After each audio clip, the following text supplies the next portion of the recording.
Saludos y muy buenas noches. Junto a Empresas ABOT le damos una cordial bienvenida a los asistentes que nos acompañan. El día de hoy les estaremos presentando el primer módulo del segundo curso de actualización del dolor denominado lumbalgia, una ruta clínica.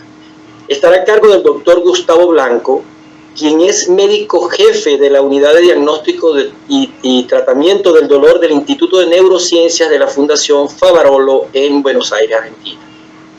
El doctor Gustavo Blanco también es director del curso superior de posgrado de Medicina del Dolor del mismo Instituto de Neurociencias Favaloro y además es un expositor y disertante en múltiples eventos en Argentina y toda Latinoamérica. Sin más, le damos la bienvenida al doctor Gustavo. Muchas gracias, doctor Esqueda. Es un gusto para mí poder llegar gracias a esta tecnología tan lejos. Antes era muy difícil y ahora nos vimos obligados y de repente encontramos unos enormes beneficios en todo esto que estamos haciendo hoy en día. No vamos a demorar mucho, vamos a ir de lleno al tema que nos compete. Y la idea es hablar hoy un poco de lo que es el manejo de un paciente que concurre a la consulta con un dolor en la región lumbar. Esta foto es del centro donde yo trabajo y vamos a ir de lleno al tema. Pero para eso tenemos que entender de qué hablamos cuando hablamos de dolor lumbar. Muchas veces los pacientes creen que cuando uno le dice que tiene una lumbalgia, le está dando un diagnóstico. No. Lumbalgia es un dolor que se ubica en la cara posterior del tronco, que va desde el borde inferior de los arcos costales hasta la zona inferior de los glúteos.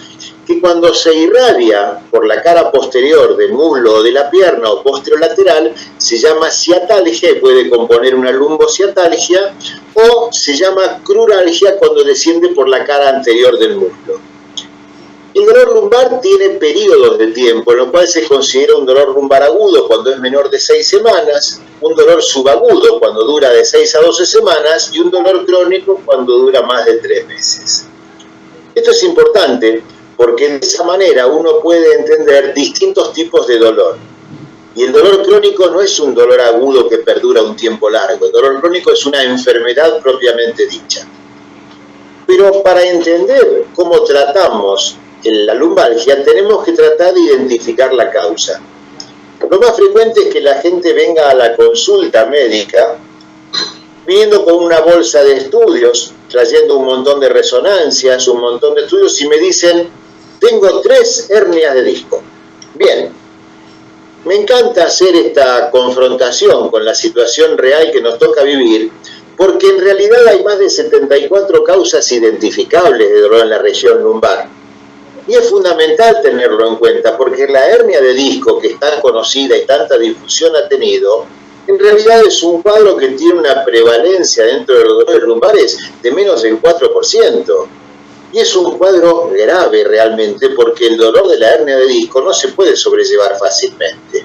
Pero, como dice la publicación de inicios de esta década anterior de la OMS, acá tiene un listado simple de cuáles son esas 74 causas de dolor en la región lumbar. Muchas locales, otras referidas a la región. No tiene sentido perder mucho tiempo en esto, sino ir a ver qué es lo que podemos hacer por un paciente con dolor lumbar.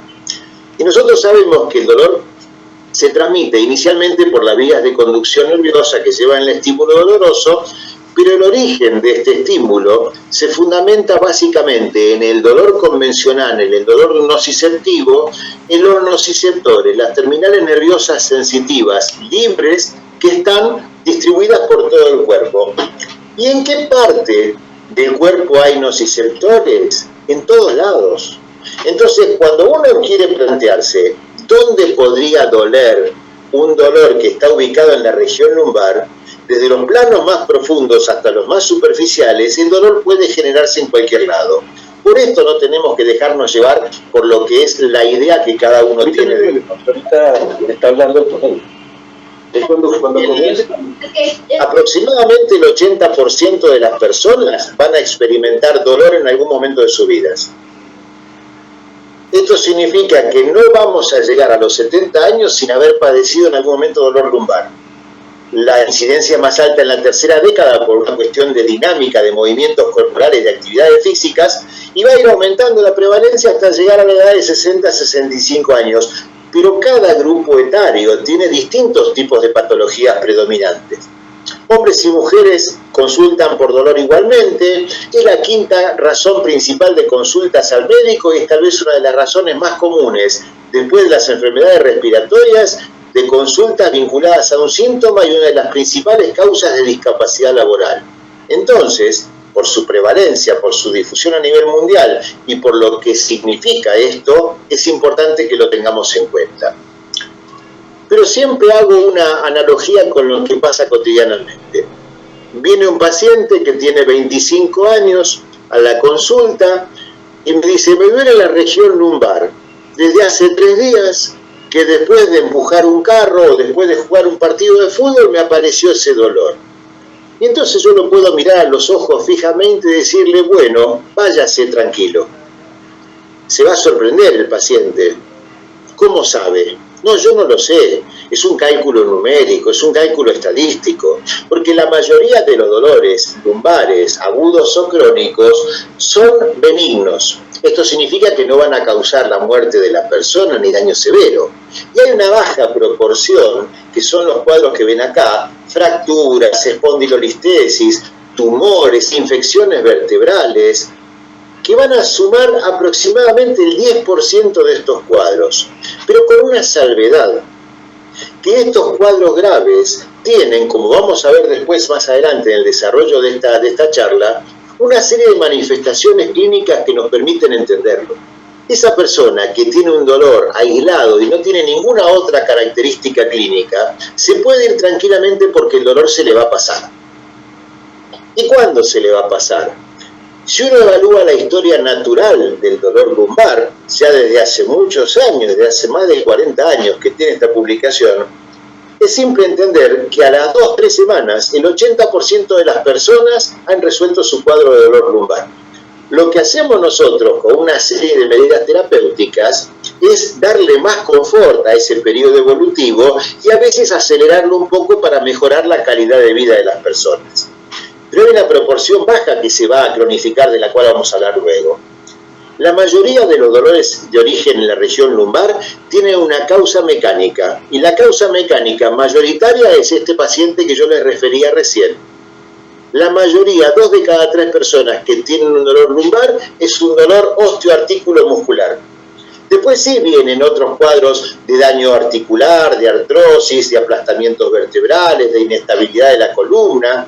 Hay una menor proporción que tiene un componente del dolor neurogénico, que es el dolor neuropático, donde está contemplado el daño de la estructura del tejido nervioso en este cuadro doloroso, donde se compromete el tejido nervioso por hernias discales, por estrechez del canal raquídeo, por lesión por osteofitos de las raíces nerviosas, por un montón de causas. Entonces sí es importante entender que la mayoría de los pacientes van a ser este grupo. Ahora, hay otras causas menos frecuentes. Fíjense ustedes, por ejemplo, yo sumo neoplasias, infecciones, artropatías inflamatorias y otras afecciones óseas, voy a tener ni el 2%. Y dolor visceral referido por daño a nivel esplácnico, por daño gastrointestinal o renal o aneurismas de aorta abdominal, una baja proporción, igual que los otros cuadros que pueden tener compromiso de la región lumbar, además de otras áreas comprometidas. Pero tal vez más importante que esto sea entender que cuando un paciente concurre a la consulta con dolor lumbar que dice que tiene irradiación hacia los miembros inferiores, rápidamente lo primero que se nos viene a la cabeza es pensar en una compresión de una raíz nerviosa y a partir de ahí se desarrolla una serie de metodologías diagnósticas y terapéuticas que apuntan a ese único objetivo. Sin embargo, los dolores con irradiación a miembros inferiores se dividen en 2 grandes grupos: radiculopatías y pseudoradiculopatías. La radiculopatía es donde la raíz nerviosa está comprometido, hernia discal, estrechez del canal raquídeo, estrechez extraforaminal, diabetes por un doble mecanismo donde hay una pequeña compresión a nivel de la estructura esquelética en la salida del nervio, pero el daño del nervio va a generar un segundo fenómeno de alteración que va a potenciar la presencia de dolor. Cirugía fallida de columna lumbar, espondilolistesis, etc. Pero hay un montón de otras causas que nos engañan en la práctica diaria. y que tienen expresión a nivel pseudoradicular, lesiones musculares con dolor miofacial, síndromes facetarios, sacroileitis, síndrome piriforme, artrosis. Es importante entenderlo porque son la mayoría de las consultas que vienen una vez que han superado una instancia crítica de los primeros días. Entonces sí podemos definir los dolores lumbares característicamente como de causas mecánicas, osteoarticulomusculares, no mecánicas, tumores, infecciones, artropatías inflamatorias y patologías óseas, y de dolores referidos. En este sentido, cuando uno plantea qué es lo que podemos hacer para entender a los pacientes que tienen dolor lumbar, tenemos que pensar que un dolor agudo generalmente se vincula con este sistema de la nocicepción. El dolor agudo es un dolor nociceptivo, se produjo la activación de los receptores, se condujo por las vías que transmiten el dolor habitualmente, llega al cerebro, interpreto el área que está comprometida, trato de ver si puedo tener alguna respuesta o no. Pero cuando el dolor se cronifica, y no es infrecuente la cronificación del dolor lumbar, generalmente lo que tenemos es múltiples componentes de distintos tipos fisiopatológicos de dolor que van a interactuar. Y es por esto que si yo encaro el tratamiento solamente desde la vía de lo nociceptivo o inflamatorio, o solamente desde lo neuropático, o solamente desde el concepto del dolor por sensibilización del sistema nervioso central, por haber tenido un dolor durante mucho tiempo, me voy a equivocar. Y tenemos que entender que el dolor crónico es un sinónimo de dolor mixto, por eso tenemos que ampliar muchas veces el espectro terapéutico. Pero hablemos un poco de los cuadros de dolor lumbar más frecuentes. El primero, espondilolisis o espondilolistesis, en el cual lo que vemos es una ruptura de lo que se llama la pars articularis, la parte posterior de la estructura del anillo vertebral, donde esta fragmentación permite muchas veces el desplazamiento del cuerpo vertebral, la espondilolistesis. Esto puede ser traumático, puede ser un defecto congénito y se cataloga tomando la medición de lo que es la medida del diámetro del platillo vertebral, dividiéndolo en 4 segmentos. Y si solamente compromete el primer cuarto, un 25% es grado 1, del 25 al 50% grado 2, del 50 al 75 grado 3 y más del 75 grado 4. En este desplazamiento, cuando el fenómeno de listesis está vinculado a artrosis de la columna, no tiene por qué haber ruptura del arco posterior ni inestabilidad. Pero un cuadro como este que ustedes ven en la radiografía genera habitualmente inestabilidad de la columna lumbar, produciendo pellizcos, compresiones de las raíces nerviosas, daño de la estructura esquelética y produciendo un dolor reiterado que muchas veces tiene que llevar a la cirugía de fijación de esta zona. Pero sí tenemos un dolor que inicia generalmente en la zona media de la columna lumbar y el paciente sabe que ante distintos tipos de movimientos o actividades deportivas o actividades físicas, ese dolor se va a incrementar. Si hay inestabilidad de la columna, y esto se evalúa muchas veces por medio de radiografías que llaman radiografías dinámicas, donde uno hace una radiografía de columna lumbosacra de perfil, en flexión y en extensión, y vemos el desplazamiento, que puede, si es de más de 3 milímetros el desplazamiento de un cuerpo vertebral sobre el otro, estamos ante una columna inestable y requiere una fijación. El otro cuadro es uno de los más conocidos. La descripción original de la hernia de disco data del año 1934, explicando que podía generar un cuadro doloroso con distribución radicular. Pero ¿qué pasa con esto? Nosotros vemos que dentro de la estructura del disco hay una parte central o núcleo pulposo que generalmente tiene muchas soluciones proteicas ahí adentro y una cápsula que lo envuelve o anillo fibroso. Esta ubicación en este corte axial nos permite ver lo que es el canal raquídeo, los agujeros de conjugación por donde van a salir los nervios y cómo esto permanece en armonía. Cuando se produce una presión a nivel de lo que es el disco propiamente dicho, puede haber una protrusión, que es lo que vemos mayoritariamente. Y esa protrusión, que generalmente puede ser o medial o lateral, o inclusive tener una expresión hacia la parte anterior de la columna, con lo cual no va a generar ninguna sintomatología, se va a llamar protrusión discal. El conflicto surge cuando se rompe la cápsula fibrosa y asoma el contenido del núcleo pulposo y ahí genera una mayor compresión del nervio raquis, del nervio que está saliendo por el raquis a nivel del agujero de conjugación. Y se puede fragmentar un trozo de este núcleo y hacer lo que se llama extrusión discal, migrando en sentido caudal o en sentido cefálico, o inclusive saliendo hacia los bordes de los agujeros de conjugación, produciendo mayor sintomatología. Por supuesto, la sintomatología de la compresión de un nervio raquídeo va a tener la manifestación clínica en la distribución anatómica correspondiente a ese nervio, por eso podemos seguirlo tranquilamente. Pero fíjense ustedes, por ejemplo, cuando uno observa una resonancia de columna lumbosacra, vemos que a medida que va transcurriendo el tiempo, los discos que tienen una hidratación adecuada pierden esa hidratación. Este disco que está más oscuro es un disco que está comprometido justamente y está deshidratado y ha tenido una lesión que permite la salida de ese disco hacia el espacio posterior. Y en esa salida va a comprometer la saliencia de la raíz que está saliendo hacia el lado izquierdo, comprimiendo esta raíz nerviosa, generando la sintomatología. Pero tengamos cuidado con esto, porque ya hace más de 20 años atrás, en la década del 90, una persona se le ocurrió investigar qué vinculación tenían los estudios radiográficos hechos con los pacientes que tenían sintomatología de dolor lumbar, y se le ocurrió publicar en una revista, el New England Journal of Medicine, en el año 1994, un artículo que hablaba acerca de 100 personas asintomáticas a los cuales se les hacía resonancia de columna lumbar, donde encontró que había casi un 25% de pacientes que cuando se mandaban los estudios a analizar por cirujanos ortopedistas y por neurocirujanos, los querían operar en ese momento. El conflicto surgía cuando les preguntaban ¿de qué lo quieren operar?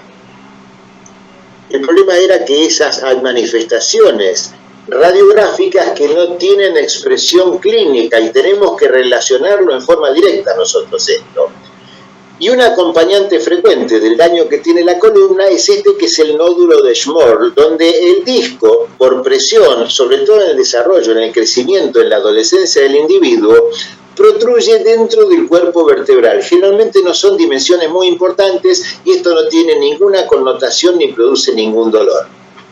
¿Qué pasa cuando uno observa a un paciente que tiene un dolor abrupto después de un esfuerzo con irradiación radicular que no respondió a las medidas de tratamiento de los primeros días? Le hicimos una resonancia y nos encontramos con eso, una hernia de disco. El manejo inicial es conservador. Generalmente 2 a 3 días de estar en reposo, con leve movilización, evitando levantar pesos e inclinaciones importantes del tronco. Y la analgesia, por más que haya discusiones permanentes en la literatura universal, tiene 3 pilares fundamentales: antiinflamatorios, paracetamol y eventualmente opioides, siguiendo una secuencia lógica de lo que es la escalera terapéutica de la Organización Mundial de la Salud de hace más de 30 años, casi 40 en este momento, que pauta ese tratamiento progresivo, porque lo voy a hacer en función de la respuesta que tenga. Hoy en día, cualquier tratamiento con antiinflamatorios acompaña con paracetamol para potenciar su acción analgésica. Si no tengo respuesta analgésica útil, le agregaré opioides menores. Y la utilidad discutida de los relajantes musculares, como el clonazepam o el diazepam inclusive, con el cual no me gusta tanto usar el diazepam porque tiene una duración de acción farmacológica, una vida media farmacológica de más de 50 horas, por más que su acción terapéutica es más corta. Entonces prefiero muchas veces el clonazepam si quiero obtener algo de relajación muscular. Pero ¿cuándo se indican los relajantes musculares? Los relajantes musculares se van a indicar cuando el paciente está en reposo, no cuando está activo, porque activo la musculatura va a estar en movimiento, no va a poder aflojarse. Y le vamos a indicar cirugía cuando, a pesar del tratamiento farmacológico, el cuadro progresa, el cuadro de dolor progresa. Cuando el dolor es severo e intratable, cuando el dolor se acompaña de déficit o deterioro motor. Y esto es muy importante porque en los nervios mixtos, como son los nervios radiculares que corren hacia los miembros inferiores, la parte sensitiva es la parte periférica y la parte motriz es la parte central. Cuando empezamos a tener manifestaciones clínicas de déficit motor, eso está indicando que el daño del nervio es un daño ya avanzado. Y esto, si lo dejamos transcurrir, va a llevar a la atrofia muscular vinculada al daño neurológico, lo cual es después extremadamente difícil de poder recuperar.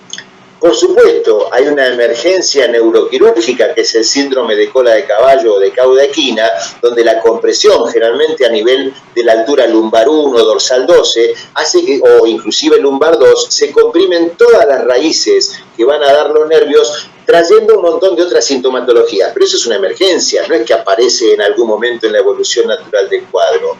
Y después, lo que no estoy personalmente muy de acuerdo es que la mayor parte de las estadísticas o de las casuísticas me proponen a mí una cirugía después de un tratamiento conservador de por lo menos 2 a 3 meses.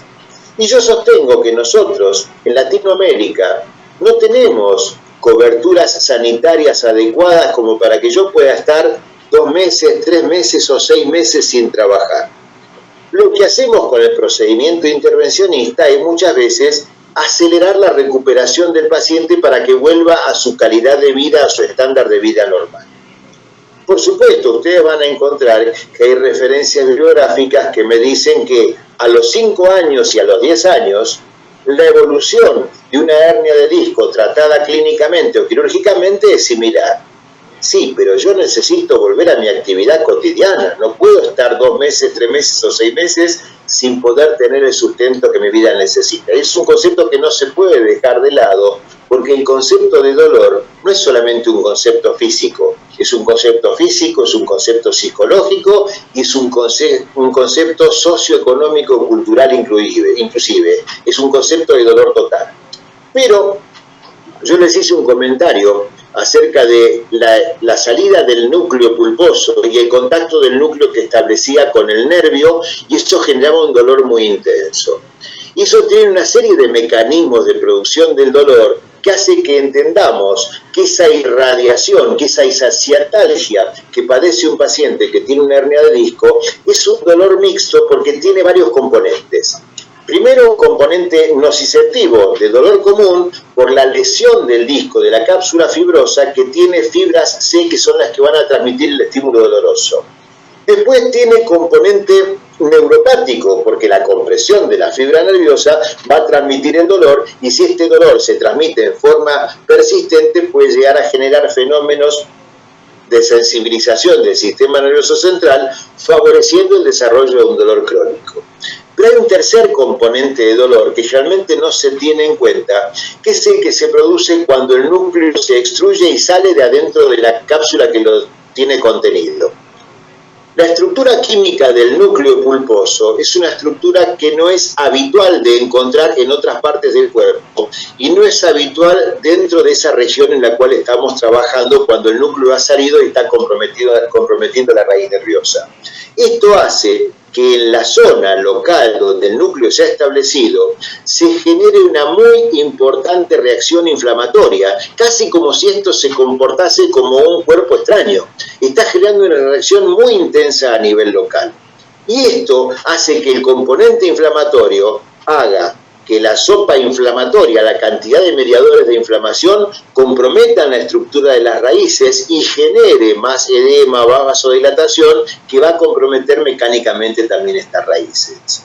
Esta es un poco la explicación de por qué algunas veces, cuando el tratamiento no tiene una respuesta adecuada, o no sigue un proyecto adecuado, o no se puede operar el paciente, o no se quiere operar el paciente, o no se debe operar el paciente, se puede hacer un procedimiento que es un bloqueo radicular, con el cual vamos a inyectar una solución de anestesia con corticoides extra o intraforaminal, justamente para que el corticoide reduzca el fenómeno inflamatorio local.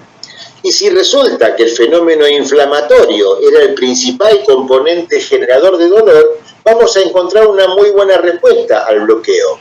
Pero si el comportamiento mecánico era el principal generador del dolor, es probable que el bloqueo nos sirva unas horas nada más y luego el paciente vuelva a tener la manifestación sintomática y exija otro tipo de tratamiento.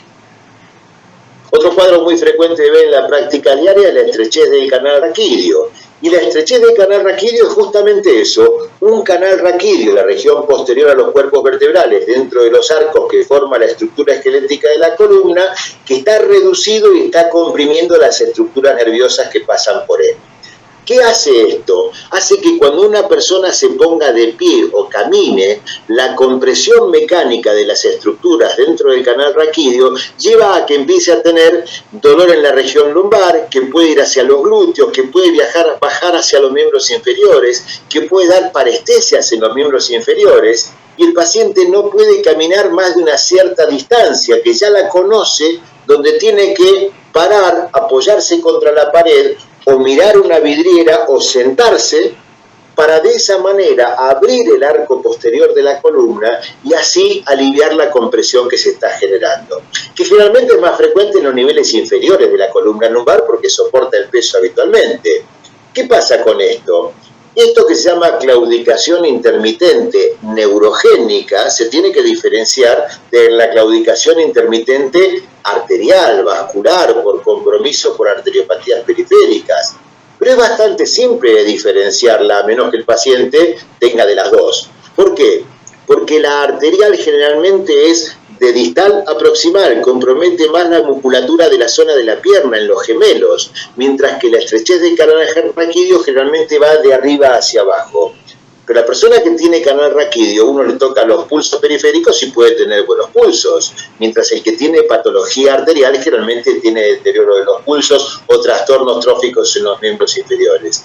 Pero además de todo esto, una persona que tiene estrechez de canal raquídeo no puede estar parado ni 5 minutos, no puede caminar 100 metros. El que tiene la patología arterial también, con una diferencia, que yo el que tiene estrechez de canal raquídeo lo siento y lo pongo en una bicicleta a pedalear, en una bicicleta fija, y esa persona capaz que puede estar media hora o una hora pedaleando sin inconveniente. O lo inclino para adelante y lo dejo inclinado para adelante y puede estar parado un tiempo prolongado. El que tiene la estrechez de canal raquídeo va a responder de esta manera. El que tiene arteriopatía periférica, cada vez que exijamos la musculatura no va a poder responder. Entonces la diferencia es esa puntualmente. ¿Qué hacemos nosotros en este caso? Tratamiento conservador. Tratamiento conservador no es para resolver el cuadro, es para darle un poco de confort a la persona, porque esto no se resuelve con alguna medicación. Entonces a veces tenemos algunas medidas de fisioterapia, algunos analgésicos, a veces con los tratamientos físicos se consigue relajar un poco la musculatura de la región lumbar que está acompañando a un daño y va a estar muy contracturada, y podemos aflojar un poco eso y limitar y extender un poco para que dé algo de beneficio, a veces algún corset y demás.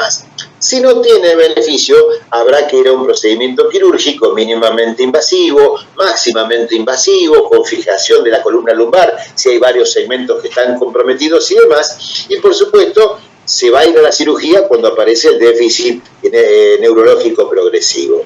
Pero la cirugía descompresiva tiene una muy buena respuesta habitualmente, solo que la mayoría de los casos van a tener una excelente respuesta inicial y sabemos que hay una recurrencia de aproximadamente un 15% en los siguientes 5 años del procedimiento. ¿Por qué? Porque el área superior a donde se trató o el área inferior van a ser recurrentes porque el daño va a seguir progresando en esa región. Supongamos, igual que antes, que el paciente no quiere, no puede o no debe, o tenemos que definir el diagnóstico. El procedimiento del bloqueo puede ser diagnóstico o terapéutico. Y un bloqueo peridural, instilando una pequeña cantidad de anestésicos con corticoides dentro de la zona peridural, puede permitir mejorar la sintomatología del paciente y hacer que tenga algo más de confort. Una vez más, no voy a corregir el problema anatómico estructural que tiene, voy a darle una mejor calidad de vida, donde va a poder caminar algunos metros más, va a poder estar un tiempo más de pie, y veremos la duración de ese procedimiento, y si eso le alivió el dolor durante 3, 4, 5 meses, se lo repito. Pero si le hice el procedimiento y al día siguiente el paciente está igual de dolorido, es diagnóstico pero no es terapéutico, entonces voy a tener que recurrir al procedimiento quirúrgico. La artrosis de la región posterior de la columna, las articulaciones facetarias, también se manifiesta, a veces como el canal raquídeo estrecho, y a veces tiene manifestaciones de irradiación. Cuando uno se inclina para adelante, las articulaciones facetarias se separan, cuando uno va hacia atrás, se chocan. Pero esto sucede también con el paso del tiempo. Y si bien normalmente el apoyo de los cuerpos vertebrales soporta aproximadamente el 70% de la presión que tiene todo el eje axial y las articulaciones posteriores el 20 al 30%, a medida que va transcurriendo el tiempo y los discos se van deshidratando, eso hace que la carga de presión en la parte posterior sea mayor, llegando a producir más daño. Entonces, la reducción del espacio hace que se choquen las articulaciones y produce más dolor. Pero estas articulaciones están inervadas por el ramo sinovertebral o ramo posterior lateral, que va a dar la sensibilidad en esta zona y nos va a permitir tratar a este paciente de una manera práctica. Pero tenemos que entender algo. El dolor facetario puede tener irradiación, y este es uno de los dolores pseudoradiculares que vimos antes. ¿Por qué pseudoradicular? Yo puedo tener dolor en la región donde se genera el fenómeno compresivo e irradiar a distancia. ¿Por qué sucede esto? Vuelvo para atrás y vean ustedes la imagen del ramo del nervio sinovertebral o ramo medial que está inervando la articulación facetaria. ¿Qué hace este nervio? Traslada la información sensitiva para incorporarse en el ganglio de la raíz dorsal e ir a hacer anastomosis en la asta posterior de la médula con la neurona de segundo orden, donde se van a mezclar con las fibras que están trayendo información de ese nervio raquídeo y que va a subir o bajar 2 o 3 niveles a nivel medular. Esta información que está mezclándose con la información que viene del nervio raquídeo me puede hacer creer que esta zona está dolorida sin estar comprometida anatómicamente, igual que las otras zonas a distancia. Y esto se ve cuando uno hace extensión o lateralización o rotación de la columna lumbar, que son las maniobras para detectar el dolor facetario, además de verlo en imágenes claramente. ¿Qué hacemos con el dolor facetario? Lo podemos tratar sintomáticamente, kinesiológicamente. Podemos hacer el procedimiento que se llama bloqueo facetario, donde se anestesian esos pequeños nerviecitos, y si el fenómeno irritativo no es tan importante, eso puede dar un alivio sintomático de un tiempo bastante prolongado. Pero supongamos que no me dio tiempo prolongado de alivio sintomático. En lugar de repetir el bloqueo, que no se debe hacer tan frecuentemente, lo que podemos hacer es un procedimiento que se llama termolesión por radiofrecuencia, donde por medio de ondas de radiofrecuencia vamos a colocar un electrodo que va a quemar esa pequeña raicita nerviosa. A nivel lumbar eso se va a regenerar pasado el tiempo, porque los elementos plásticos que están en las neuronas en el sistema nervioso central van a ir migrando para regenerar esto. Y en esa migración y regeneración va a pasar un periodo de 6 a 8 meses en los cuales el paciente va a estar con menos dolor o liberado de dolor, con lo cual hemos actuado adecuadamente, hemos mejorado su calidad de vida. Y pasaron los 6 a 8 meses y el paciente vuelve a tener dolor, le vuelvo a hacer la radiofrecuencia las veces que sea necesario. Un cuadro muy frecuente de dolor lumbar y no tenido en cuenta, porque depende de qué, del examen físico, es la sacroileitis. Y la sacroileitis es la inflamación que se produce por la irritación en la unión del sacro con el ilíaco. Fíjense ustedes que la región posterior de la articulación sacroilíaca no tiene grupos musculares que vayan de uno a otro hueso porque no debería tener movilidad. Tiene un amplio soporte a nivel ligamentario que lo que va a hacer es que con el paso del tiempo, o a lo mejor las personas que eran obesas y se hicieron una cirugía bariátrica y bajaron mucho de peso, o un descenso de peso importante, o un periodo prolongado de reposo en cama y recién empiezan con la rehabilitación a levantarse después de 3 a 4 meses, generó debilidad muscular, se aflojaron los ligamentos que estaban acá y empieza a tener roce la articulación sacroilíaca. Y el dolor sacroilíaco es una de las principales causas de consulta, sobre todo en pacientes añosos que tienen marcha inestable, porque la marcha inestable, sea o no añoso, genera un desbalance pelviano que puede terminar produciendo este tipo de dolor. Pero el dolor sacroilíaco también tiene distribución pseudoradicular. ¿Y por qué de la región sacroilíaca va a ir por la cara posterior del muslo, el grupo poplito y la cara lateral de la pierna y del pie, siguiendo la distribución del nervio ciático, y me va a hacer creer que tengo una hernia de disco? Justamente por una cuestión anatómica, porque visto desde atrás, vemos que el nervio ciático, formado por las raíces lumbar 4, lumbar 5, sacro 1 y sacro 2, pasa justito por adelante pegado a la articulación sacroilíaca para por la escotadura ciática salir hacia la cara posterior del muslo y distribuirse por el miembro inferior. Es por esto que yo me voy a creer que tengo dolor en todo el miembro inferior y resulta que lo que tenía era la contaminación de esta inflamación acá. ¿Qué hacemos con el dolor sacroiliaco? Tenemos que detectarlo. Y hay múltiples maniobras de elongación, de rotación y demás, pero hay una maniobra que es básica. Uno coloca al paciente en decúbito ventral y aplica el dedo en la articulación sacroiliaca y el paciente se queja de dolor en forma muy intensa y uno le pregunta si ese es el dolor y le dice que sí. Es más, muchas veces tocando la articulación sacroiliaca por el fenómeno inflamatorio que tiene, a veces hasta siente la irradiación hacia el miembro inferior.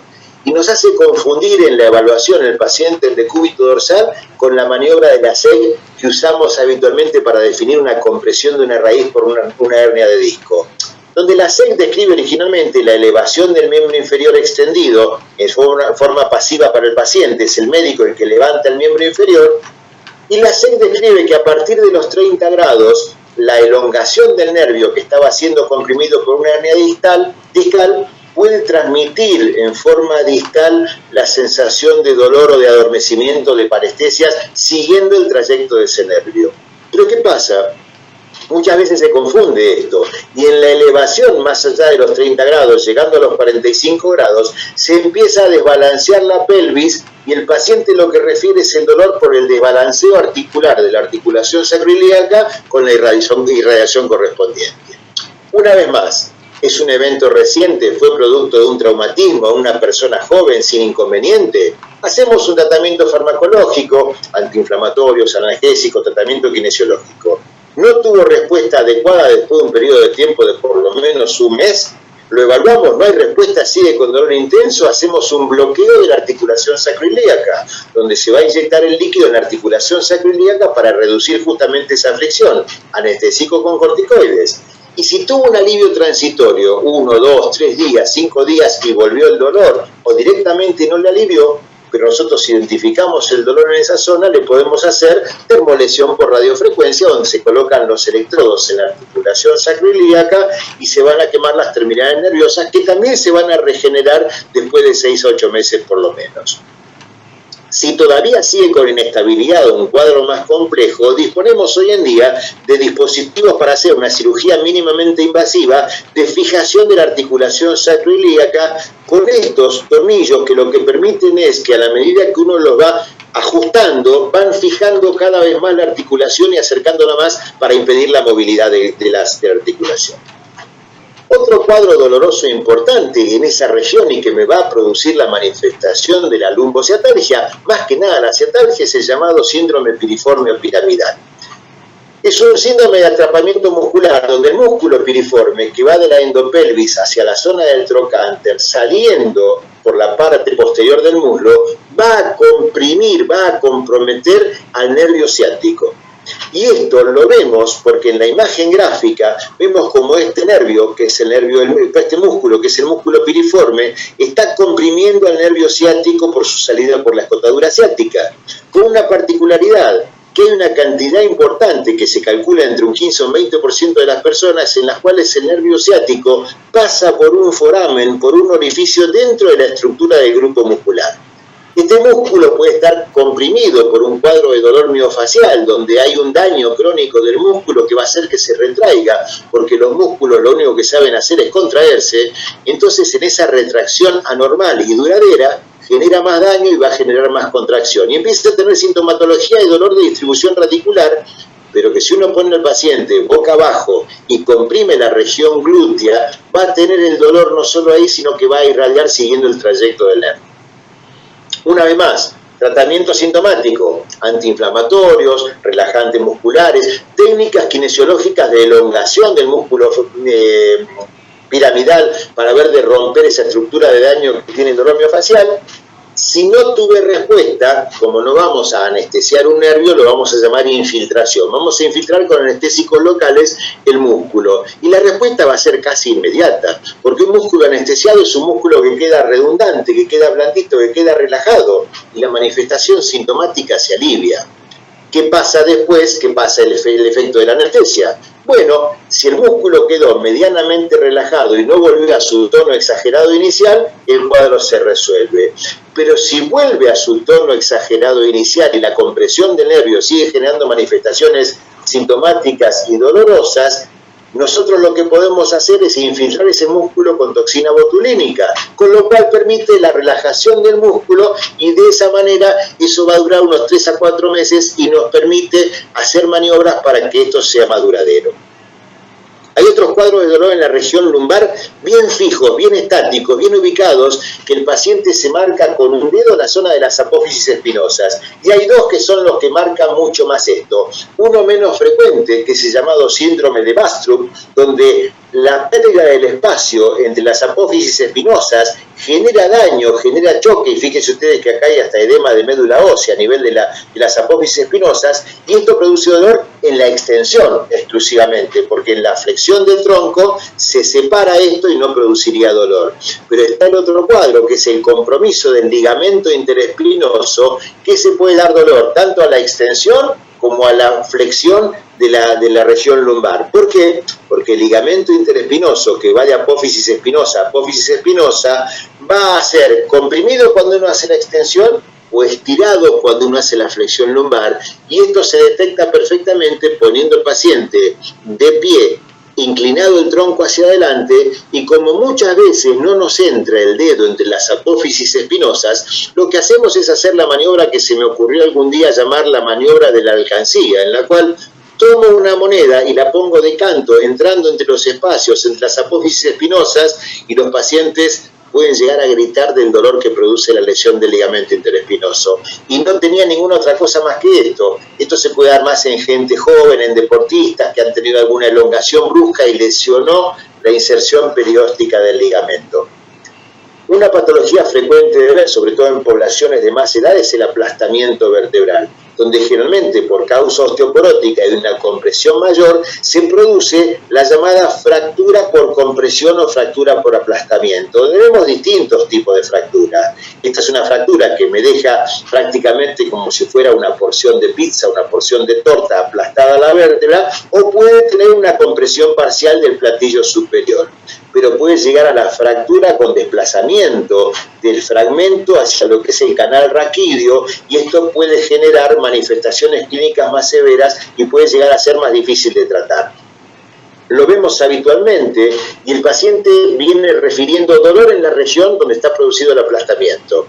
Y uno toca esa zona o percute esa zona y tiene dolor local.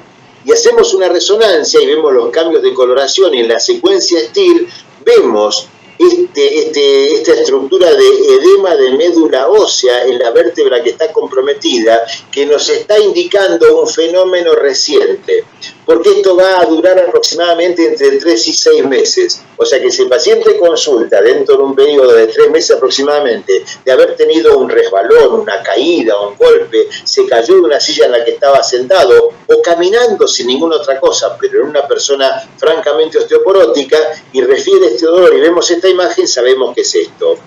¿Qué hacemos con estos pacientes? Inicialmente reposo, y en la medida que transcurre el tiempo, con analgésicos habitualmente, no antiinflamatorios, pero sí más analgésicos, paracetamol, opioides menores y demás, cada vez que ese paciente se ponga en posición vertical o se quiera levantar, va a hacer presión sobre el eje axial y eso va a generar dolor. Así que más o menos cada 3 o 4 días el paciente que está acostado lo vamos a ir levantando 10, 15, 20 grados, y donde aparece sensación de dolor lo bajamos un poquito más. Y a los 4 o 5 días volvemos a probar y lo bajamos un poquito más. Recuerden que esto va a tardar mucho en repararse, en osificarse ese tejido óseo roto que estaba ahí. Tómenlo como una fractura que no va a responder rápidamente. ¿Por qué? Porque se rompió porque estaba osteoporótico. Por lo tanto, no va a recuperar rigidez rápidamente. Si nosotros vemos que el paciente pasan 4 semanas y sigue con dolor persistente, hay un procedimiento que se llama vertebroplastia, que consiste en instilar cemento dentro de la vértebra que está comprometida. A veces se hace la cifoplastia primero, que es la expansión de la vértebra con un balón, y después el relleno con cemento, que por supuesto, ¿a quién no se lo vamos a hacer? Al que encontramos una fractura que era sintomática. al que mejora con el tratamiento farmacológico, el tratamiento médico, cuando sabemos que hay o una infección o un tumor que está comprometiendo, o cuando hay un trastorno de coagulación severo. Y un concepto a tener en cuenta es tener mucho cuidado con aquel que el muro posterior se desplazó hacia el canal raquídeo. Hoy en día los cementos que son defraudados más rápido y que se juntan los componentes en el momento que se hace la instalación, nos permiten tener una mayor ventaja con esto, pero al principio el líquido se iba para atrás, para el canal raquídeo, cuando uno hacía presión para instilarlo, y si eso se fraguaba a nivel del canal raquídeo, podía producir un cuadro símil sección medular. Y el colapso severo no se debe tratar con una vertebroplastia. ¿Por qué? Porque si yo tengo un colapso severo, ¿dónde va a entrar el cemento?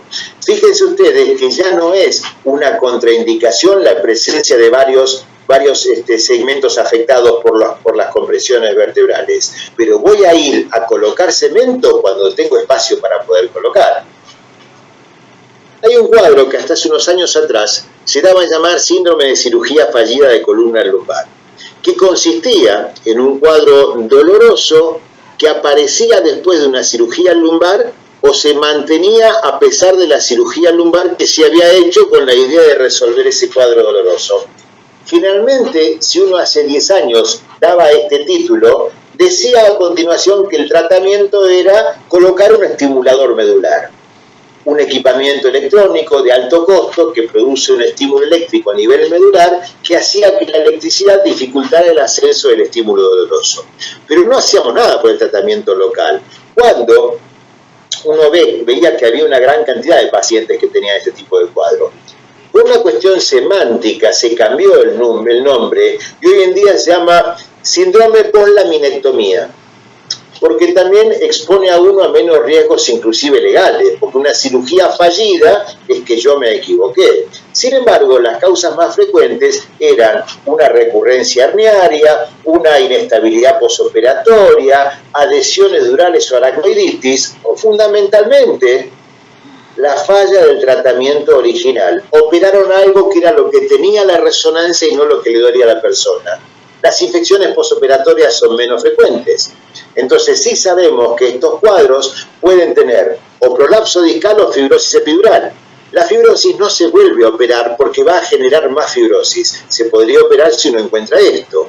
Y aquellos conceptos de la llamada neuromodulación con la estimulación medular o la colocación de bombas de infusión de drogas en canal raquídeo, hoy en día están viendo una pequeña variante porque un procedimiento que tiene ya unos cuantos años y había sido dejado de lado, vuelve a tener un revival, un refresh, donde vemos que la llamada epiduroscopía, que es la entrada por el agujero sacro para ir rompiendo las adherencias que están producidas dentro del canal raquídeo y comprimiendo las estructuras de las raíces nerviosas, inclusive instilando ciertos líquidos como ácido hialurónico y demás, para poder romper esas adherencias, está hoy en día teniendo una cantidad de adeptos muy importante y teniendo buenos resultados también, si es esto lo que está pasando.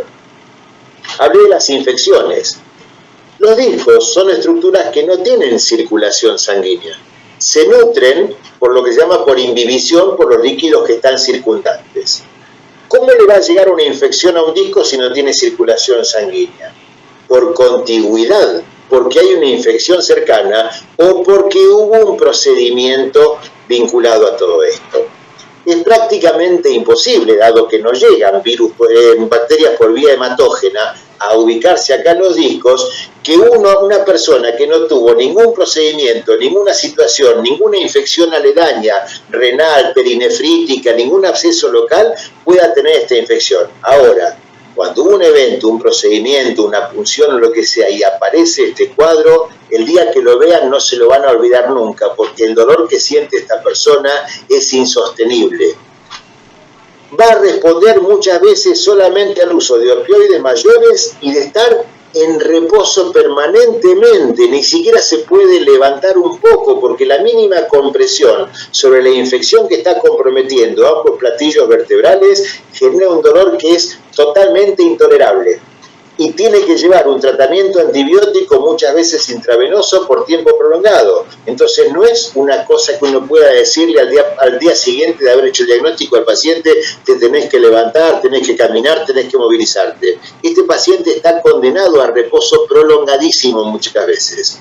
Bien, y vean ustedes cómo se compromete la estructura de todo lo que es el cuerpo vertebral adyacente de la zona infectada, lesionando ambas estructuras vertebrales. Bien, pero tal vez la verdadera pandemia de dolor a nivel lumbar, sobre todo, y como vamos a ver en el próximo módulo también, de todo lo que es musculoesquelético, es la presencia de trastornos posturales, vinculados a la estructura del esqueleto y vinculados a los hábitos del medio ambiente que hemos adquirido en los últimos años, en los cuales, sobre todo, los trastornos de la alineación corporal, que es normal, porque no somos todos ni derechitos, ni simétricos, ni nada que se le parezca, va a llevar a potenciar la presencia de distintos dolores vinculados a ¿qué?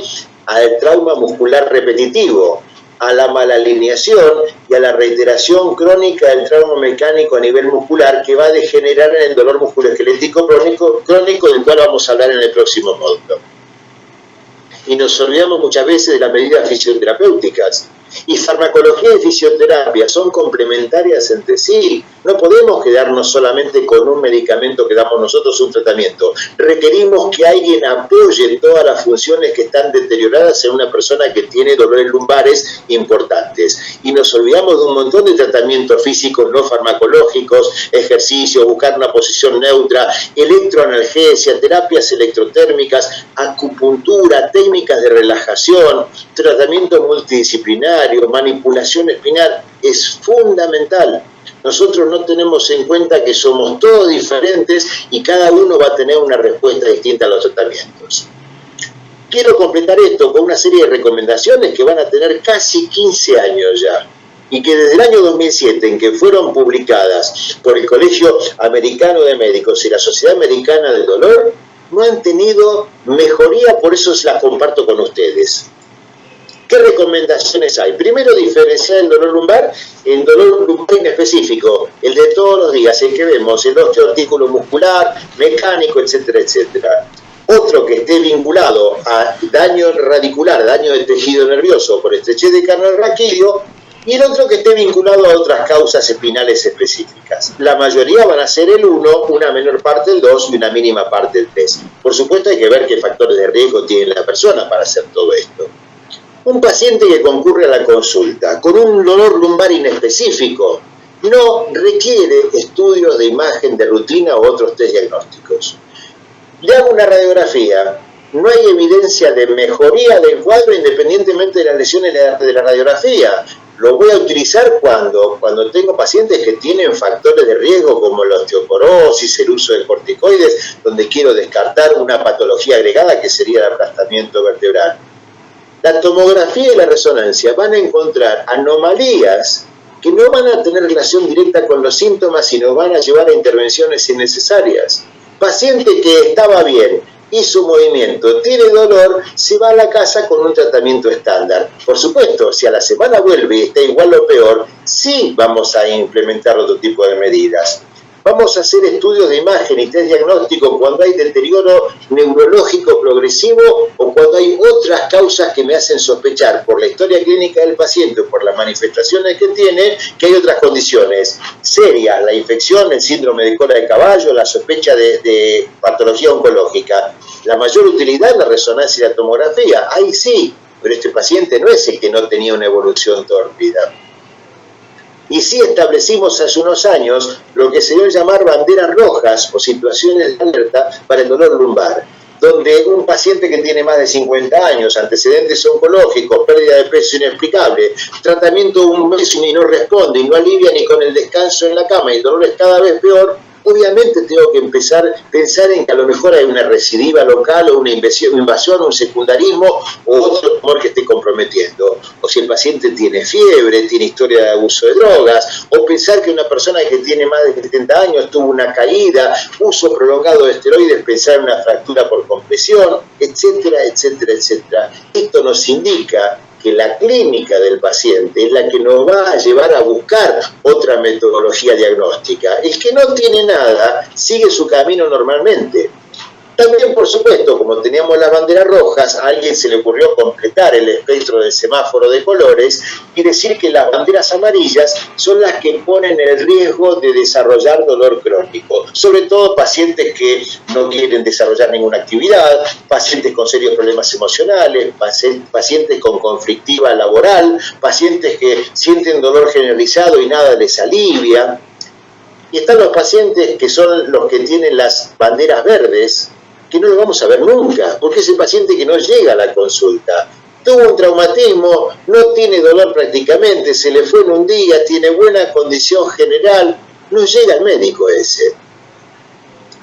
Tenemos que evaluar a los pacientes con dolor lumbar persistente y signos o síntomas de radiculopatía o estrechez espinal con resonancia tomografía, pero si les vamos a proponer un tratamiento intervencionista. Si el paciente está en una condición de vida limitada, o el paciente dice yo no me voy a operar absolutamente nada y me quedo así, no le voy a hacer un estudio para decir, mira, tenías roto esto o tenés esto, si no voy a tomar una medida en función del hallazgo.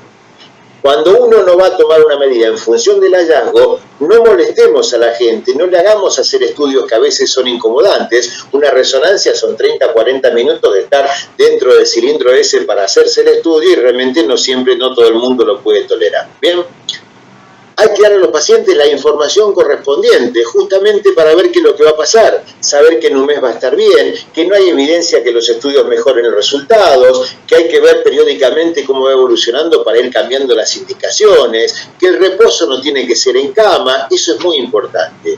Y sabemos que no hay evidencia actual que sugiera que un diagnóstico anatómico preciso va a mejorar la evolución del paciente que tiene una lumbalgia simple. No me importa si tiene una lesión perióstica, si tiene una contracción del músculo cuadrado lumbar, si tiene un pequeño daño de la articulación sacroiliaca, si eso se le va, a mí no me importa cómo se llamaba, me importa que se le fue. Entonces, la idea del tratamiento es dirigirse a mejorar la sintomatología del paciente, sobre todo la intensidad del dolor, para darle una mejor capacidad funcional y una mejor calidad de vida. Por eso ustedes van a encontrar permanentemente críticas y quejas de la literatura acerca de qué tan beneficioso es uno u otro tratamiento.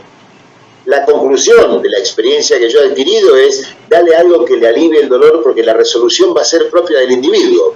Y sabemos que el dolor lumbar, en esta casuística que se llevó adelante en distintos países de Latinoamérica, arroja un resultado que es bastante conocido en todo el mundo. Aproximadamente el 10 al 11% de los pacientes con dolor lumbar van a quedar con dolor lumbar crónico. Y es importante entender esto porque dentro de las patologías de base que vimos que diferenciábamos las estructuras de dolor lumbar, incorporar al paciente con dolor lumbar crónico va a significar notorias diferencias en su evolución y su tratamiento, porque es importante definir que haya un componente de dolor neuropático en dolor lumbar crónico, de los cuales se calcula que 1 de cada 3 personas tiene componente de dolor neuropático en dolor lumbar crónico. ¿Recuerdan lo que les dije antes, que el dolor era mixto en estos pacientes? Bien, ¿y por qué es importante entender esto? Porque si yo le agrego un dolor combinado al paciente con dolor lumbar, va a tener mayor intensidad de dolor, va a tener mayor cantidad de comorbilidades, va a tener peor calidad de vida y va a tener mayores costos en salud. Eso es muy importante porque después no lo van a poder afrontar. Bien, recordemos, como vimos antes, que hay un montón de tratamientos no farmacológicos, tanto de ayuda a la lumbalgia aguda como a la lumbalgia crónica, y es muy importante entender esto porque muchas veces con los fármacos nosotros no conseguimos respuesta y cuando combinamos tratamientos vamos a tener mejor respuesta todavía.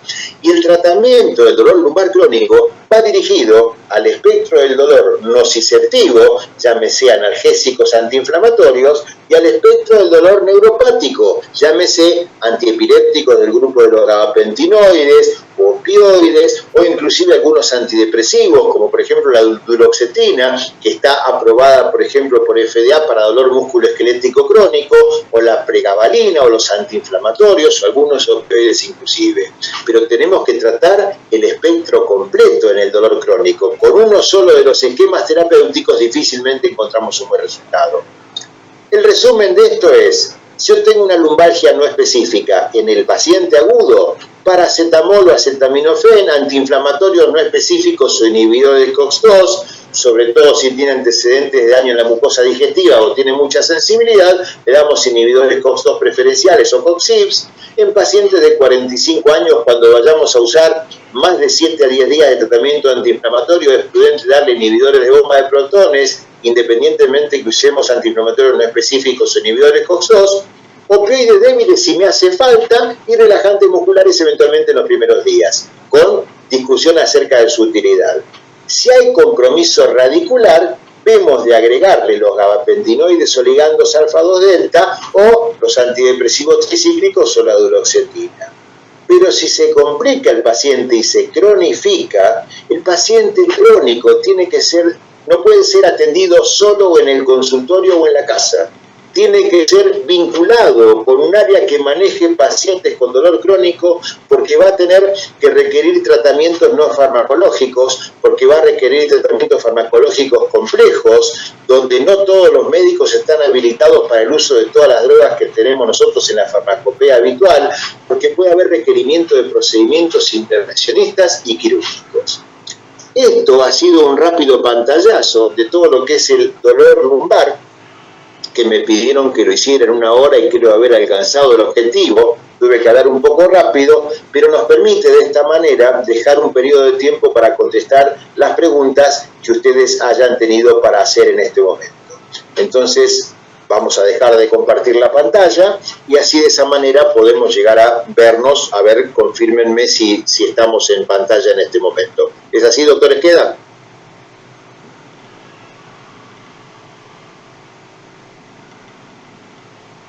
Sí, es correcto, doctor. Muy bien. Felicitaciones por su exposición. Es una tremenda amalgama entre lo que es el conocimiento teórico y la práctica.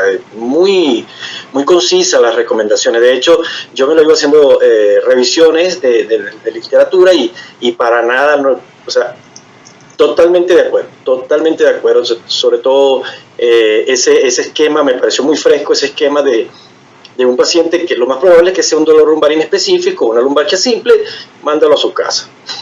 Me pareció muy bueno ese enfoque. Sí tenemos unas cuantas preguntas, como la exposición fue buena, eso va a traer, la consecuencia es que hay preguntas. Félix Cabrera pregunta, ¿considera usted útil el uso del corset, que si no lo es semirrígido, en el tratamiento de aplastamientos vertebrales? Sí, en el aplastamiento vertebral sí, pero en forma relativa. ¿Por qué? El corset lo que va a hacer es dar estructura y dar rigidez para que no haya fenómenos de desplazamiento ni lateral ni anteroposterior. Pero un aplastamiento vertebral me está produciendo una compresión del eje axial. El corset va a evitar que en un aplastamiento importante el desplazamiento de la columna siga comprimiendo la vértebra, que va a seguir fracturándose. Son microfracturas persistentes que tiene la vértebra que está aplastada permanente. Entonces, a veces el corset me ayuda, pero con el corset yo quiero hacer una salvedad. A veces hay un fenómeno casi automático de indicación de corset en dolor lumbar cuando uno identifica o la estrechez del canal raquídeo o un aplastamiento vertebral. Y estos corsets tienen estructuras metálicas de soporte para poder aguantar la presión que genera el movimiento del tronco y demás. Y no siempre se tiene en consideración la estructura anatómica de la persona que va a llevar el corset. Yo sostengo que el corset es bueno para una persona longilínea, para una persona delgada, que no tiene mucho abdomen, que no tiene muchos rollitos que van para los costados. Pero yo veo muchas veces personas que miden 1,50 m, 1,55 m, que es más fácil saltarle que darle la vuelta alrededor, porque son realmente obesos, con obesidad marcada, y el corset no produce ninguna compresión y ninguna estabilización. Al contrario, produce malestar porque comprime todo el terreno abdominal, porque las estructuras metálicas se clavan tanto abajo como arriba en los rebordes corporales que tiene esta persona y termina siendo un gasto innecesario. En ese caso, Los termomoldeables son un poco más útiles porque no tienen tanta estructura dolorosa y al ser un poco, inclusive hasta la estructura dorsal, dan un poco más de rigidez y un poco más de estabilidad. Pero por eso digo, hay que ver también, depende de qué persona sea, pero tienen algo de utilidad siempre, por supuesto. Muchas gracias. Aquí tenemos otra pregunta de Jordina Sarmiento, una pregunta muy farmacológica. Dice, entre los relajantes musculares, ofenadina, ciclobenzaprina y el Pridinol, ¿podría indicarnos cuál de ellos es más efectivo o cuál usted considera? Tal vez la ciclobenzaprina sea uno de los más eficaces y menos tóxicos de esos que estaba nombrando que hayamos visto recientemente. El Pridinol tiene mucha acción a nivel del sistema nervioso central, la ciclobenzaprina tiene menor compromiso en ese sentido, no genera dependencia como otros relajantes musculares y nosotros tenemos una gran ventaja. Ahí podemos tener alguna discusión o alguna discrepancia porque en distintos países de Latinoamérica hay presentaciones de 5, de 10 y de 15 miligramos. La experiencia mía con 5 miligramos para cuando el paciente está en reposo es muy buena. Yo divido a la población del mundo en dos grandes mitades con respecto a los relajantes musculares. El que viene y me dice, esto que me has dado no me sirvió para nada, no me hizo nada, o el que me dice, lo tomé y me quedé dormido permanentemente. Porque como actúan en el sistema nervioso central, producen esa relajación también y esa depresión que produce sueño en estos pacientes. La ciclobenzaprina en 5 miligramos, les diría que casi no encuentro este fenómeno de somnolencia acompañante. En la de 15 sí, porque se hizo la de 15 con intención de tener más eficacia y de hecho se ha utilizado en dolores musculares difusos, inclusive hasta en fibromialgia, cuya patología no es originalmente muscular, sino que es general por sensibilización del sistema nervioso central al estímulo doloroso y aún así ha tenido respuesta a la ciclobenzaprina en dosis altas de 10 y de 15 miligramos, no así la de 5. Si tuviera que elegir de esas que me nombró, elegiría la ciclobenzaprina. Y si tengo conflictos en sistema nervioso central, y eso tienen que verlo en cada país que estamos llegando, hay otra sustancia que es el tiocolchicócido, que no tiene acción en el sistema nervioso central, sino que actúa a nivel medular, y ese no produce generalmente somnolencia. Muchas gracias, yo también lo utilizo. Aquí Carlos Francisco Ceballos, muy buena charla, aquí coincidimos. En esta pandemia COVID-19 predomina el trabajo remoto y el paciente para estar sentado muchas horas. Esto produce dolor lumbar. ¿Qué recomendaciones da? Es como... Bueno, ¿cómo? Perdón, Jet. O sea, es como una recomendación para los pacientes durante la pandemia y el teletrabajo, y no estar sentado. Durante la pandemia y durante la vida cotidiana, yo que me dedico mucho a la docencia, a veces pasa que estoy un fin de semana, me levanto un sábado a la mañana y me doy cuenta que me levanto cuando quiero comer algo o cuando tengo que ir al baño o algo así. Uno podría plantearse conductas básicas de lo que es la adaptación del medio ambiente al ser humano y no del ser humano al medio ambiente. Cuando yo me levanto y estoy 12 horas sentado sin moverme, yo estoy inadaptado al medio ambiente que me rodea, porque no corresponde eso, porque después uno termina con dificultad para levantarse, para moverse, y por supuesto que la postura es inadecuada. Lo mejor es tener una buena silla donde la altura de la silla sea regulable, porque no somos todos iguales. Eso se llama ergonomía, que es la adaptación del medio ambiente a mí, a mi estructura corporal. Se recomienda, sobre todo para quienes trabajamos con computadoras, tener sillas con apoyabrazos de altura regulable, y entonces uno dice, ¿qué altura tiene que tener? Las rodillas tienen que doblar a 90 grados y tengo que tener periódicamente un pie más adelante y un pie más atrás e ir cambiándolos de posición para que no tenga flexión exagerada y no genere fenómenos trombóticos. La altura de la caída de los brazos tiene que ser tipo pianista, también tiene que estar a 90 grados la flexión del antebrazo, pero apoyado continuamente y no tener compresión dentro de lo que es la estructura de apoyo del teclado, porque si voy a producir lesiones a nivel de la zona del túnel carpiano, del apoyo, dolores a nivel del origen de las raíces de los dedos y demás. Tengo que tener un realce que se adapte a la curvatura lumbar y en ese sentido tal vez Lo mejor es un poco más costoso, pero hay distintos modelos de sillas adaptables que tienen fenómenos de inflado o de modificación de la postura que se va a adaptar a la curvatura que uno tiene a nivel de la lordosis lumbar para que eso esté relajado adecuadamente. Y la sugerencia clave es más o menos parecida a la que hacen los que tratan de evitar el desgaste innecesario o el cansancio innecesario en las personas que van conduciendo vehículos por tiempo prolongado. Nunca pasar más de 1 hora y media sin haberse levantado a caminar un poco. Para lo que sea, para ir a prepararse algo para beber, para ir al baño, para caminar 2, 3, 5 minutos, moverse, nunca más de 1 hora y media. Si hace falta, se ponen una alarma con el teléfono para que suene, para que eso haga que active la musculatura, que no tenga periodos prolongados de falta de movimiento que después dificultan, sobre todo cuando uno ya empieza a tener un par de años más y ya se empieza a hacer un poquito más costoso todo.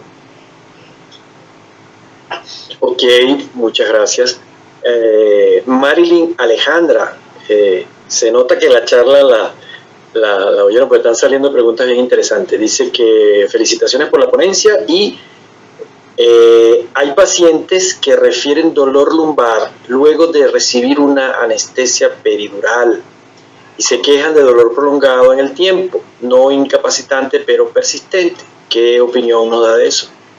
Bueno, ahí lo que podemos analizar es ver en el examen físico cuál es el dolor predominante. Y ahí es donde la estructura, dentro de lo que es la tecnología y lo que ha avanzado en los últimos años, hay un modelo que no es tan nuevo en tecnología, que se llama dedo. Entonces, cuando uno evalúa a una persona y ve los movimientos que puede hacer y los que no puede hacer, nunca dejen de evaluar y de tocar las zonas que el paciente refiere como doloridas. Si el paciente refiere un dolor puntual en una región y uno lo toca y no duele, es porque está generado en otro lugar. Si uno lo toca y duele, es porque eso probablemente sea lo que le duele. Tenemos que preguntarle, ¿es esto lo que le está doliendo? Para asegurarnos que es eso. En la colocación de una peridural, uno tiene distintas vías de abordaje, más medial, más lateral y demás.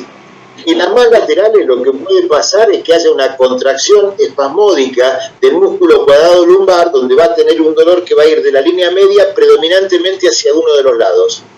Y uno lo pone generalmente en decúbito ventral y palpa sobre todo hacia los extremos del cuadrado lumbar, hacia la zona de los arcos costales y hacia la zona de la cresta ilíaca, y genera un dolor exquisito que hasta puede irradiarse hacia el abdomen o hacia la ingle o hacia el miembro inferior.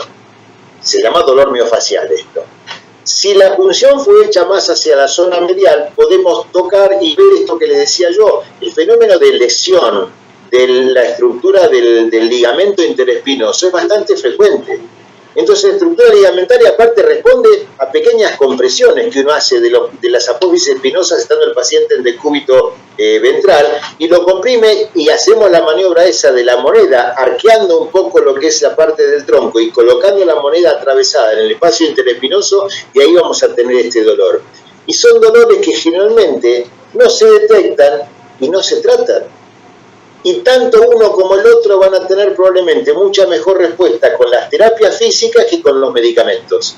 Porque difícilmente un músculo que está con una contracción anormal responda a los relajantes musculares, y difícilmente un antiinflamatorio llega a una estructura que tiene poca vasculatura como un ligamento.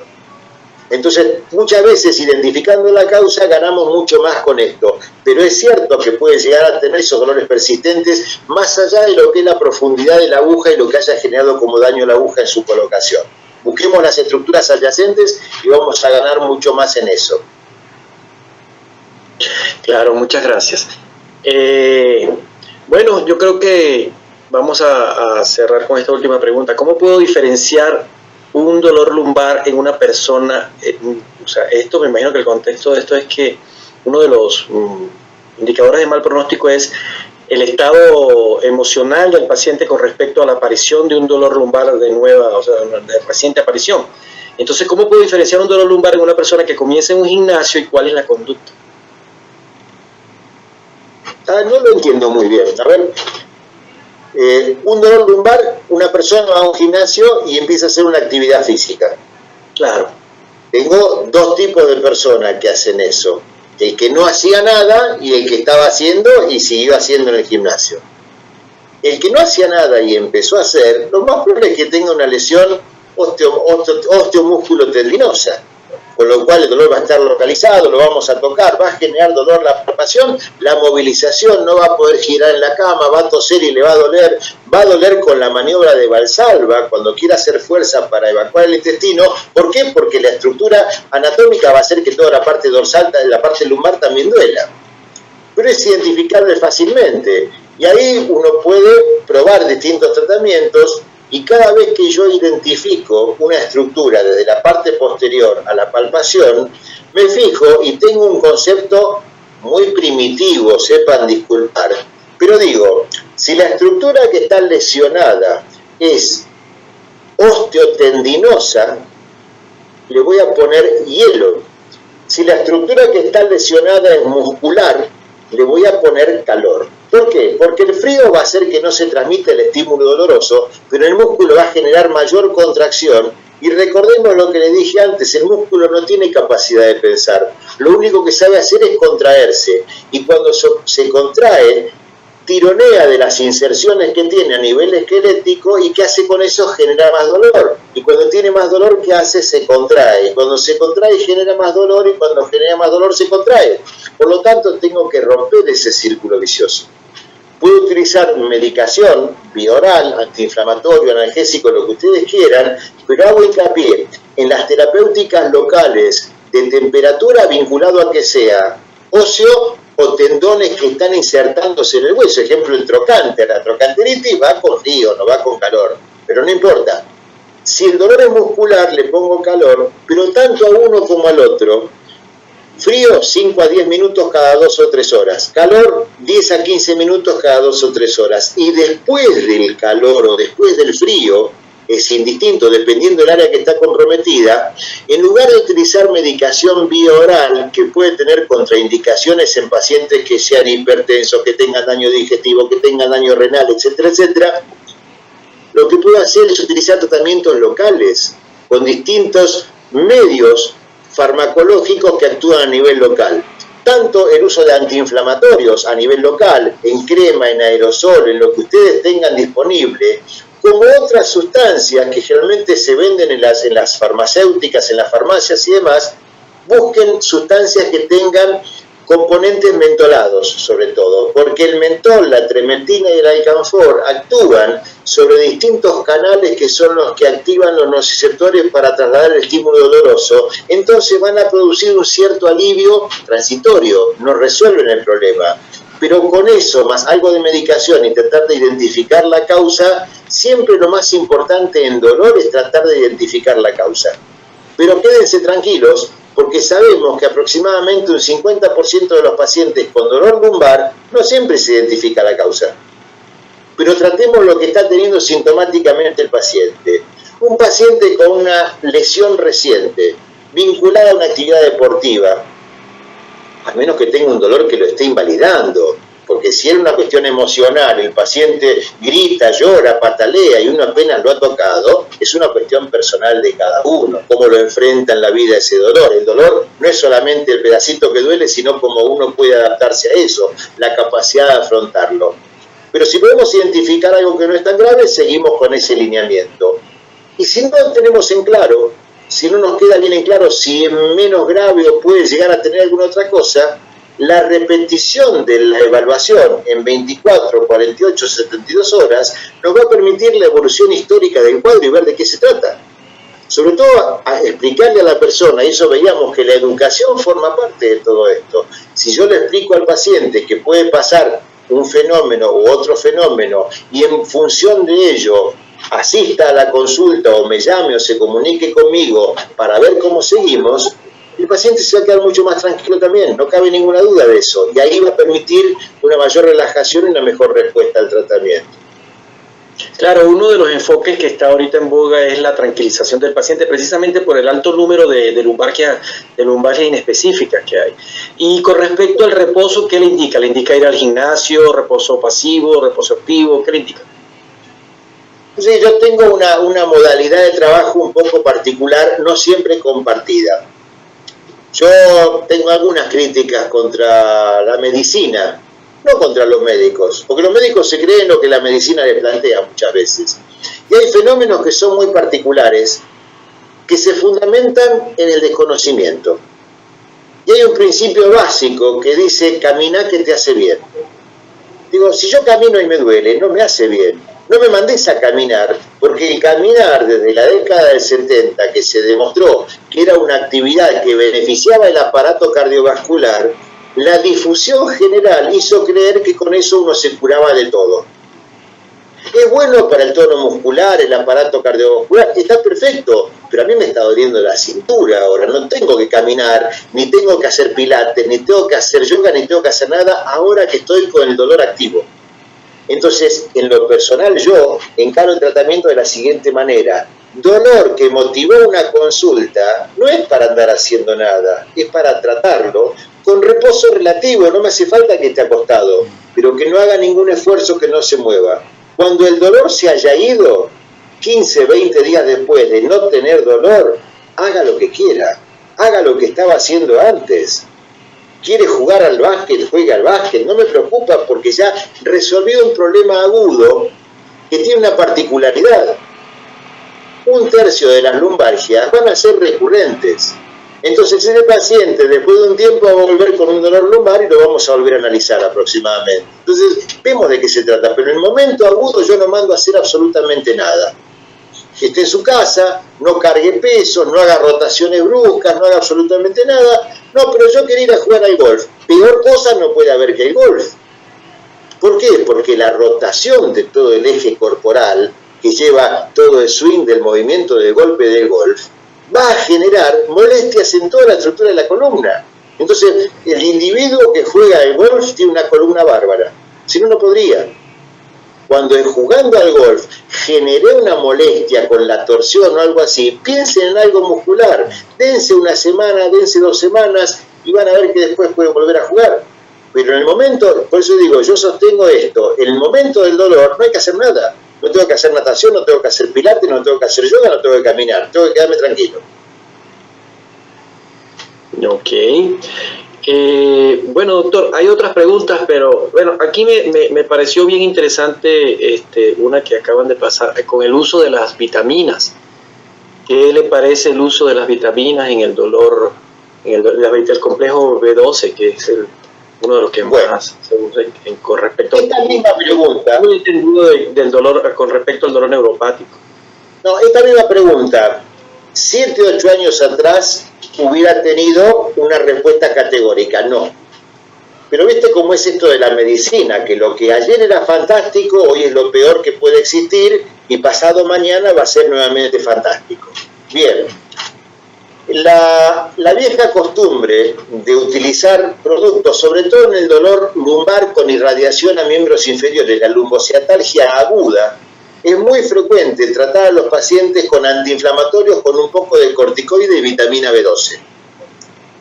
La vitamina B12, hasta hace unos años atrás, era de resorte exclusivo del tratamiento de la neuropatía deficitaria por vitamina B12, con lo cual no se resolvía con 1 o 2 inyecciones ni con una semana de estar tomando pastillitas, porque encima se absorbe muy erráticamente a nivel digestivo.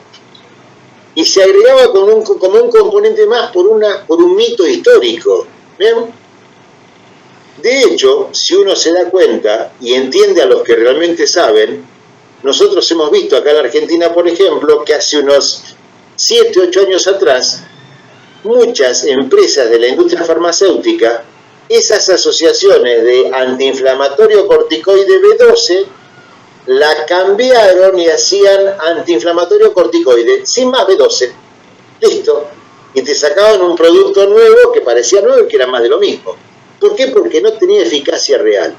En los últimos 3 o 4 años empiezan a aparecer una serie de publicaciones que, como siempre pasa, estamos en discusión acerca de la utilidad real de los análisis que se hacen de las publicaciones, donde plantean que la utilización de vitamina B12 en el trauma leve agudo del nervio podría tener alguna capacidad analgésica. No hablo de regenerativa, no regenera nada una ampolla de vitamina B12 o un comprimido o un medio de tratamiento, porque no me sirve la vía oral para aportar vitamina B12 cuando tengo deficitaria.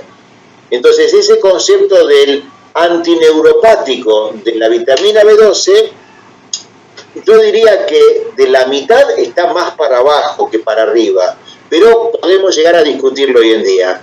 En el agudo no la indicaría, porque ya con el antiinflamatorio o el corticoide ya tengo más que suficiente con acción antiinflamatoria local, que es lo que necesito. Bueno, doctor, muchísimas gracias. Perdón, Jen, no nos vamos a escapar de lo que son las modas. Porque hace 5 años no creo que ninguno de ustedes pensara ni en cómo venía la presentación de la vitamina D. Y en los últimos 5 años la vitamina D se hace casi imprescindible. Uno para desayunar tiene que tomar vitamina D, porque si no, lo han difundido por todo. Inclusive el dolor tiene vinculación. El dolor crónico se puede potenciar por el déficit de vitamina D.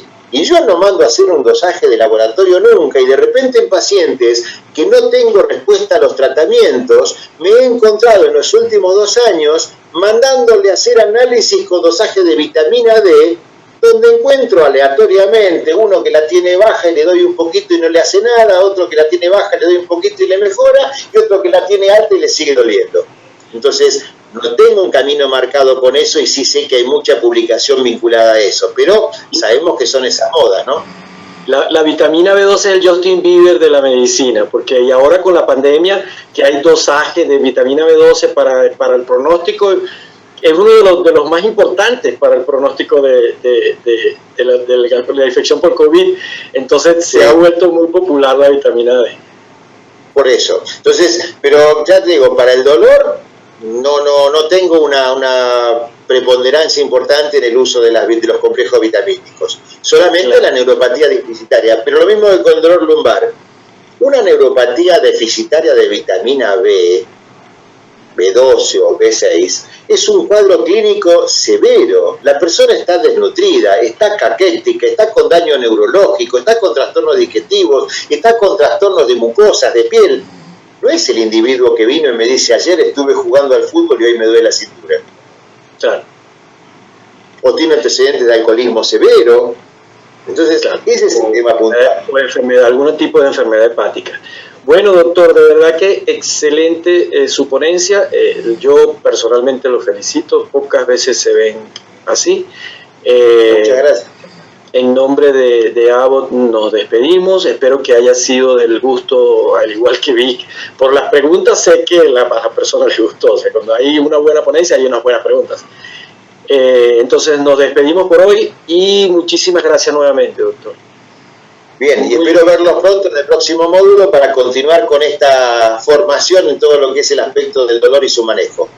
Claro, gracias a ustedes, gracias a ti también. Claro, invitamos a los ponentes a que se unan a las siguientes charlas para que sigan utilizando pues esa experiencia que tiene el doctor. Muchas gracias, doctor Yenequeda. Un gusto compartir este momento con usted. Igualmente. Entonces nos despedimos. Gracias.